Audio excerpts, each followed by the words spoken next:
दिल्ली के पूर्व मुख्यमंत्री और आम आदमी पार्टी के नेशनल कन्वीनर अरविंद केजरीवाल पर मालवीय नगर में पदयात्रा के दौरान पानी फेंका गया है।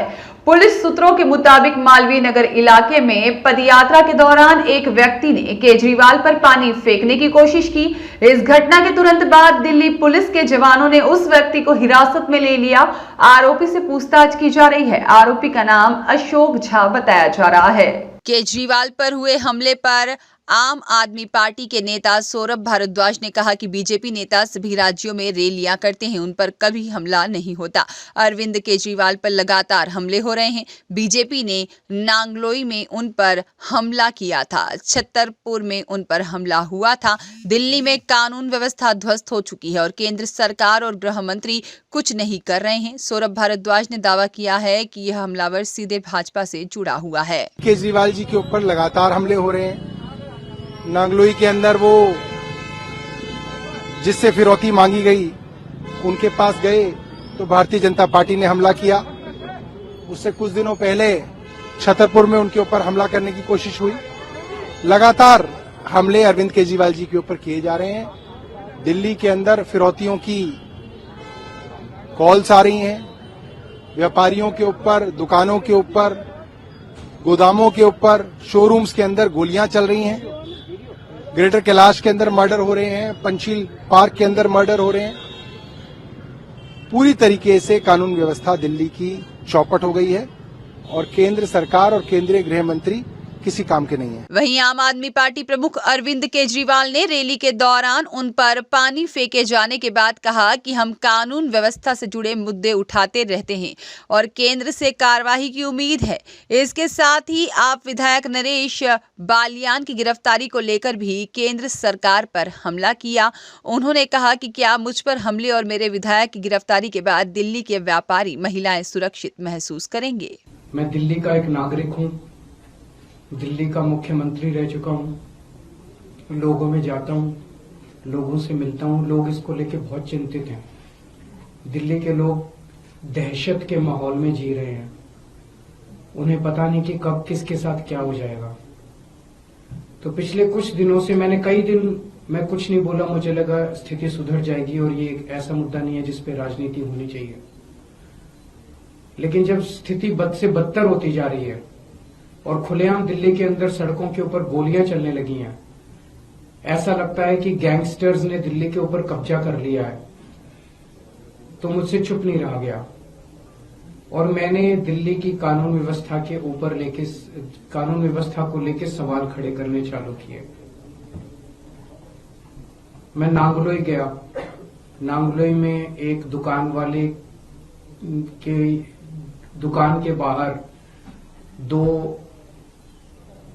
मोटरसाइकिल पे सवार व्यक्ति आए और उन्हें धुआंधार गोलियां चलानी चालू की। मैं नांगलोई गया। मुझे नांगलोई जाने से बीजेपी का कार्यकर्ताओं ने रोका। मुझे रास्ते में रोक दिया, मुझे जाने नहीं दिया, पता नहीं क्यों। पूरे दिल्ली के अंदर आज बिजनेसमैन डर के माहौल में जी रहा है।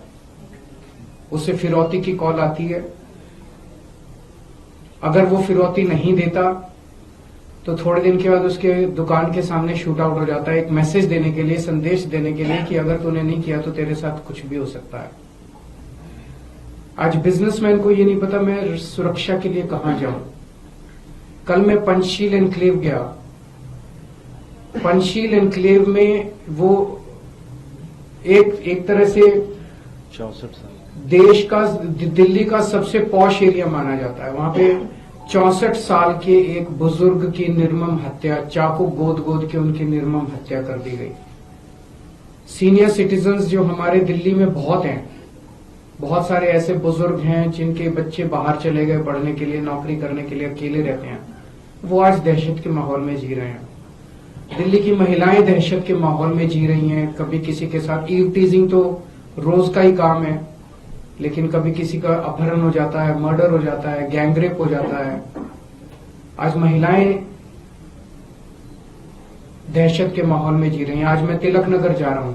तिलक नगर 2 दुकान वालों से मिलूंगा जिनकी दुकानों के बाहर शूट आउट किया गया। मैंने सोचा था ये सारे मुद्दे उठाऊंगा तो एक उम्मीद थी कि अमित शाह जी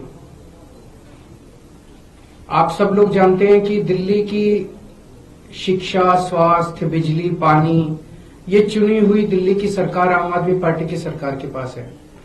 लेकिन दिल्ली की सुरक्षा, दिल्ली की कानून व्यवस्था, दिल्ली के लोगों की सुरक्षा जो है वो केंद्रीय गृह मंत्री के सीधे अंडर में आती है, अमित शाह जी के अंडर में आती है।